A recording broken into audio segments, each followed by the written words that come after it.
everyone, Herb is here. I decided to make a new Next guide because the other one is a bit out of date due to the Next buff that happened a while ago. Zara's face has been buffed to such a point that a lot of people stopped Nexing.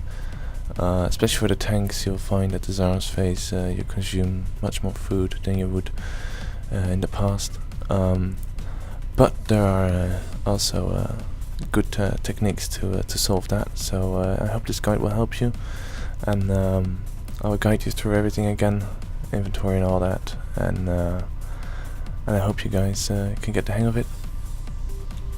Alright, let's start with the gear. You're gonna bring pop armor, or at least level 85 armor if you have it. If you don't, you can use Next armors, but it's better to use pop armors. You use less food that way. So yeah, use Tetsu body and legs, and you're gonna use magic based gloves and boots and helmet. You can also use ranging gloves, boots and helmet, but that's whatever you prefer. I bring this because I also bring a range switch. Come back to that in a bit. So yeah, bring Ring of Vigor, really useful. Bring bolts if you bring a range switch. Auras, which are good, are Vampirism and Penance, but any other combat auras are also useful, of course. Vampirism Scrimshaw helps a lot. Don't use it for anything, for any teams higher than trios. So use for trio and duos. Don't bother with 4-man, you're not going to use any food. Yeah, and dual Dragons, and use a Fury if you bring a range switch, and otherwise, of course, stick with a Whisper if you're not going to bring a switch. Inventory should be, yeah, if you bring a range switch, then you, of course, bring the range switches with you. Then, of course, you bring a shield, a melee shield, and a range shield if you bring a switch. Then overloads, prey minerals, 2 adrenaline flasks. You can bring 4 if you want. Then of course unicorn and scrolls, spare egg pouch, prey potions, or super restores is optional. And of course a couple of rocktails in your inventory, and a yak full of rocktails. So yeah, apart from that, make sure you have your quick cursor set on magic, deflect and turmoil. Make sure you have your summoning icon on take Bob.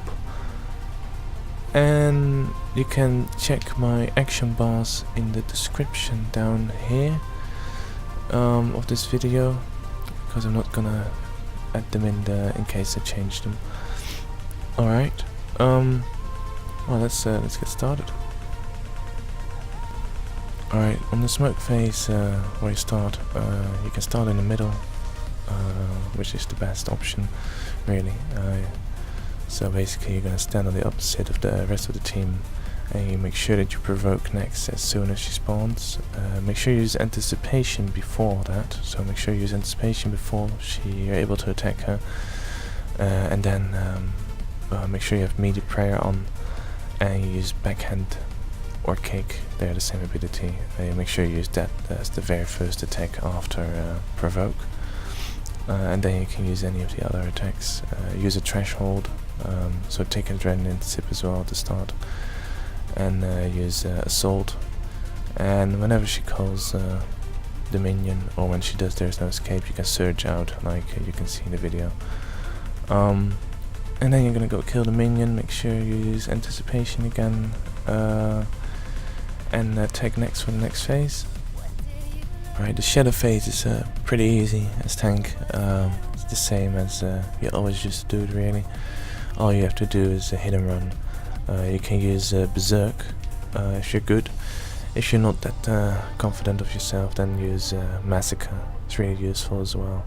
And you get a nice heal of it if you use it together with Soul Split and the Vampirism Aura and Scrimshaw. Yeah, basically it's just hit and run really, and then when you're done, you're gonna lure Next over the bridge towards the other side, and you're gonna get her stuck behind this area here. And you can take a nice resonance heal of that as well, while the rest is killing the minion. So, but yeah, take it whenever they're done. Alright, on Blood phase you gotta use dual wield again. At least it will help the team a lot.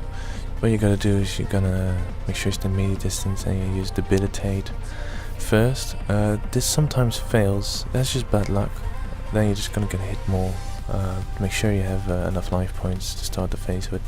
But yeah, use debilitate at start, and then use a nice threshold, such as assault or destroy, and that will, or both.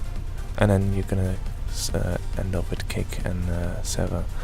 I should usually get the job done. If not, then just keep using basics. Just make sure you don't use bleed attacks, of course. And whenever the minion is called, stay on Nex. You can switch to a shield, and then resonance, a blood heal. Just don't go to Kruger, because you don't want to get the team barraged. That hits them a lot. When the blood phase ends, you gotta take Nex to get it to the ice phase.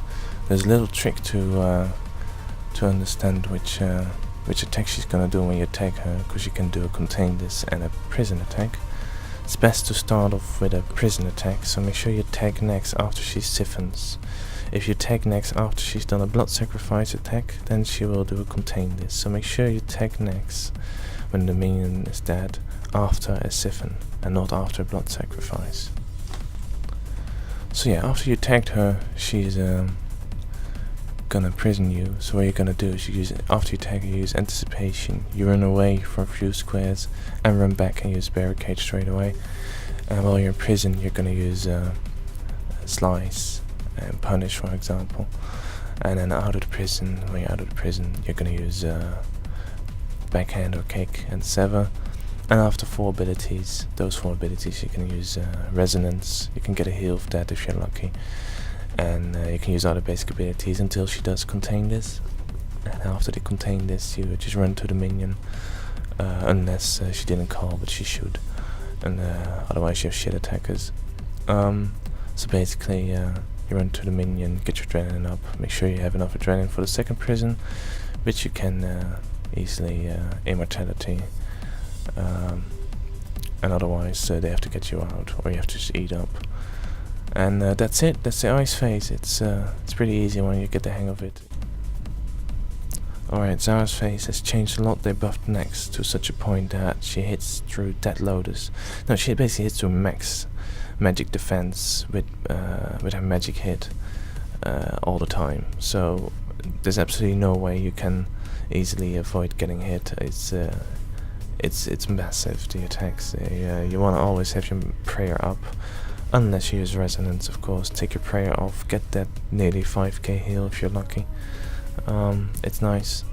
Basically use barricade whenever you can, use rejuvenate, and use immortality, of course. That's really useful. So if you get to 3k life points, use immortality, take your prayer off, get yourself killed, you're back on half life points, and that's very useful. Use the resonance trick whenever you can. Use preparation after resonance, so you can use it again soon enough. I bring a range switch because I can just keep using attacks all the time. It doesn't really affect my defense on the melee hits or whatsoever. I just like being able to use abilities all the time, and it's decent DPS as well. But if you're using melee only, then make sure you stay off Nex when she has the melee prayer up. Apart from that, use deflect and debilitate, really useful. That's about it. Just try not to die. If you get below 2k life points and you don't have resonance, then just eat, because she can hit 1.9k I think with melee, and mage as well. So yeah, maybe even above 2k. I am not quite sure, but just stay above those 2k life points. That's it's really risky to get below.